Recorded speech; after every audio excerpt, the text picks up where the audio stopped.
Hello and welcome to Watch Releases Recap for the week of October 11th until October the 18th. Let's begin with Oris and their new Divers 65 collection. Saying that this is a new collection is a bit of an overstatement. It's more of an update to an existing collection. Oris 65 is arguably Oris's most popular diver line, and that's for a very good reason. These watches are very vintage inspired, they have great sizing, and they are well priced. Now for 2024, there is a slight update to this model line, and I think all the updates are very much welcomed. It doesn't really change the essence of the watch, it just enhances the watch. So first of all, now we get a ceramic bezel insert instead of aluminum one, which is a welcome change. The case is a little bit more streamlined, it hugs the wrist better, but it is still the same case dimensions, made out of stainless steel. It features a 39mm diameter, it's about 46mm from one leg to another. The thickness is great, only 12.1 mil, and now the water resistance has been bumped up from 100 meters on the previous version to 200 meters on this new version. Usually I'm the stickler for the water resistance. I have a better reputation in the comment section. People always say that I'm too strict with my water resistance. So for this one, I do like the fact that it has 20 atmospheres of water resistance, but I don't think it was a necessary change. Nevertheless, I'm glad that this change is here. Lastly, the bracelet has been updated slightly. It still has these faux rivets that I know a lot of people don't like. I happen to like them. I think they add a little bit of vintage charm to the watch. But what was updated is the fact that now this bracelet features quick release pins for easy swap between the bracelet and the strap. These watches are still powered by the same automatic movement Oris Caliber 733, which is essentially a modified Sellita SW200. It beats at 28,800 vibrations per hour and it has 41 hours of power reserve. As far as the pricing goes, this will not be a limited edition. It is of course part of the standard catalog, and these watches are priced at $2,700 US. The new Patek Philippe Cubitus Collection. Oh boy, where do I begin with this one? Unless you haven't gone online until you watch this video, you have probably heard about this collection. It's all over the internet. Everyone is talking about this collection. So first, the facts. It's first Patek Philippe collection in 25 years. They're not known to be adding new lines of watches in their collections, so that's what makes this watch special. And even though it's not a Nautilus replacement, it kind of feels like it is. Of course, there is a lot of Nautilus-like design language in this watch. The dial looks very similar. The bracelet is pretty much identical to Nautilus, and a few other nods that really remind you of Nautilus when you look at this watch. But technically, it's a whole different collection. There are 3 different models added to this collection so far. So we have the stainless steel version with the green dial. There's the two-tone version with a blue dial and a gold bezel. And you have a platinum version with the big date complication. First, let's talk about the stainless steel version with the green dial. I think that's the model that everyone is the most interested in. Let's talk about the design of this watch. It's interesting. It's a bit of an acquired taste. In fact, a lot of people rightly pointed out that Mayan Manhattan looks exactly like this watch, or I should say that the new Patek looks like the micro-brand Mayan watch, which is pretty crazy if you think about it, because years later people will assume that the micro-brand stole the designs from Patek, but it's actually the other way around. I mean, obviously they didn't steal the designs, but it does look very similar, doesn't it? Secondly, this watch features the new movement with hacking seconds hand. That was a huge headline when this release happened. Hacking seconds, really? You just caught up to watches from 1970s? Like, what's going on? Really, get your stuff together. As far as the movement itself goes, it is beautiful. It beats at 28,800 vibrations per hour. It is a super slim movement because the watch itself is super slim. So the stainless steel version with the date complication comes in a 45mm case diameter. It's actually 45mm by 45mm because it's a square watch. It also has a very thin profile, only 8.3mm. So I guess that is sort of the best part about the watch, the case height. Patek Philippe is known to wear pretty well, and you better hope it wears pretty well because the price is pretty high. It's over $40,000 US. It's about $10,000 more than the introductory level stainless steel Nautilus was before it got discontinued. So yeah, quite a hefty price. The watch still only comes with 30 meters of water resistance, which is kind of puzzling.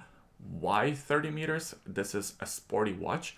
Shouldn't it have at least 50 meters? 100 would be perfect, but at least 50, 30 meters? What's going on? Another part that I really hate about this watch is the fact that the case is square, but the movement is round. And I complain about this on way cheaper watches than this $40,000 watch, cheapest $40,000 watch. If you go for the two-tone version, it's like over 60,000 euro. And of course, that watch is in the same case shape. It also features similar case design, now with the blue dial and some gold in the bracelet and on the dial. The same movement, the same everything else. It is slightly thicker, but nothing really noticeable on the wrist.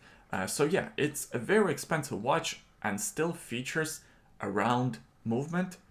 They couldn't modify the movement to fit into the case. It's ridiculous. I think that is a huge oversight. Maybe I'm in a minority, but I think that just seems like they're cutting corners. Come on, what are you doing?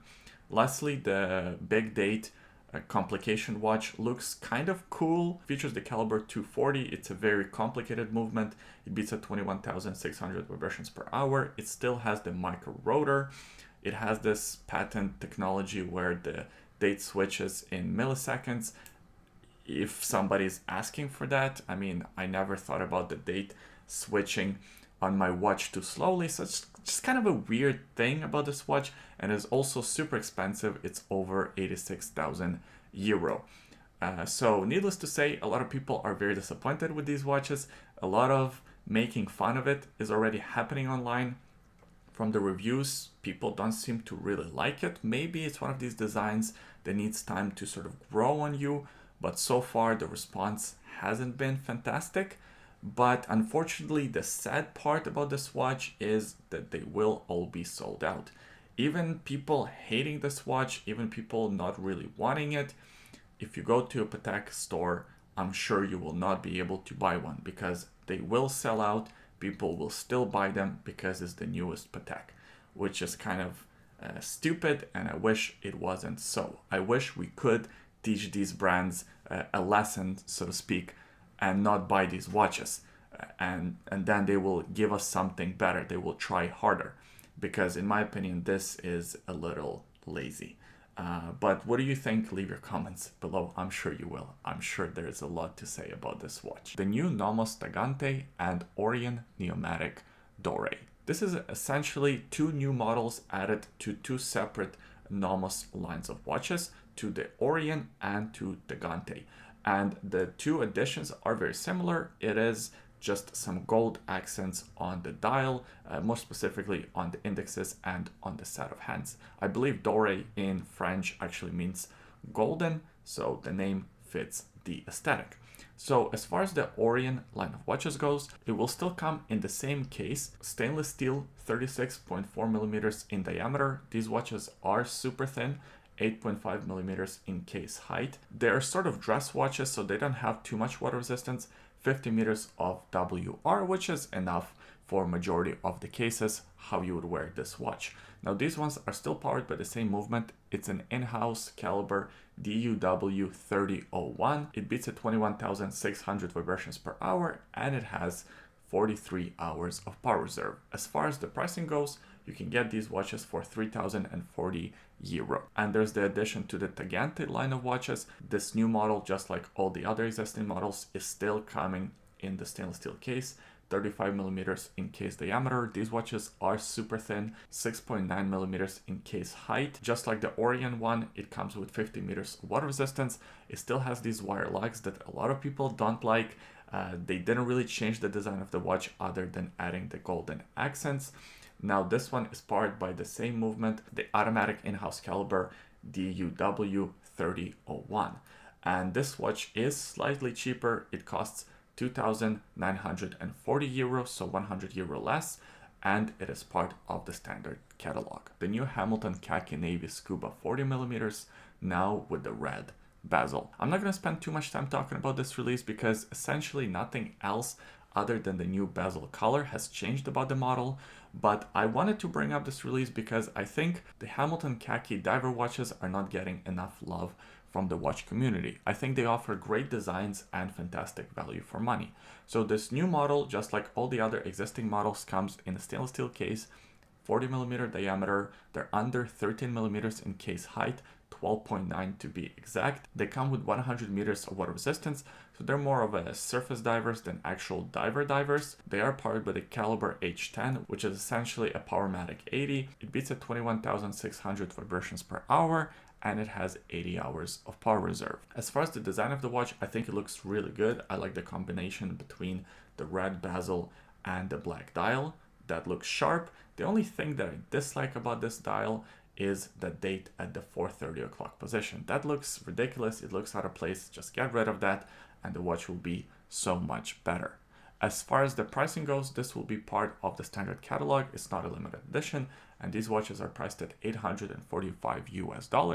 But of course, wait a little bit and you'll be able to pick them up on the gray market for way less. We're talking 30-40% below the MSRP. The new Fortis V40 Vagabond GMT collection. Fortis is one of these underappreciated brands. I rarely see people out and about wearing these watches, but they do have some cool timepieces. This GMT is their newest collection. It features this sort of square-ish case. I guess 2024 or end of 2024 is the year of square cases. And actually the case shape on this is way better than the Patek, at least in my opinion. It also features this gold disc in the center. That's how you read out the GMT, the second time zone, which is kind of ridiculous. You don't need to make that in gold, but they chose to do so. There's a date window at the 6 o'clock position. And overall, you get 3 different dial combinations. There's the blue dial, and there's a couple of gray dials, one with the grainy finish, one with the smooth finish. My favorite is the gray with a grainy finish. I think that looks kind of sharp. I like the Arabic numerals for the hours. And overall, this looks like a very attractive watch. As far as the case dimensions, these ones are made out of titanium and they feature a 40mm diameter. I can't find the exact thickness yet because this watch was just announced, but it can't be too thick. It's probably around 12mm, maybe 12.5mm, so not too bad. And they feature 200 meters of water resistance. This new model is powered by the caliber Fortis Urwerk 13, which is an automatic GMT movement beating at 28,800 vibrations per hour. It is COSC certified with 70 hours of power reserve. I like a lot of things about this watch. I like the titanium, I like the titanium bracelet, the monochrome look, all of that works. The only thing that I'm not so crazy about is the pricing on it. It's $6,800 US, which is quite a bit of money. I don't know, there's a lot of competition in this price segment in the GMT market, so I don't know how well these watches will sell. The new Urwerk UR-150 Scorpion. There's this segment in the market of non-traditional looking watches. It's very interesting to me because you have super high-end watches, and then you have watches that look like they're from AliExpress, and then you actually have watches from AliExpress, and they all sort of look like each other almost. Of course, the craftsmanship and the materials and the execution is different at different price points. But overall, a lot of these designs, if they're not executed well, look cheap. However, I think Urwerk kind of breaks this mold. At least to me, looking at the pictures, I can tell that this is a pretty expensive timepiece, where the same cannot be said with a lot of other watches. So this new collection is sort of a variation of their UR-100 line of watches. This one here is very similar, but it comes in a more streamlined case.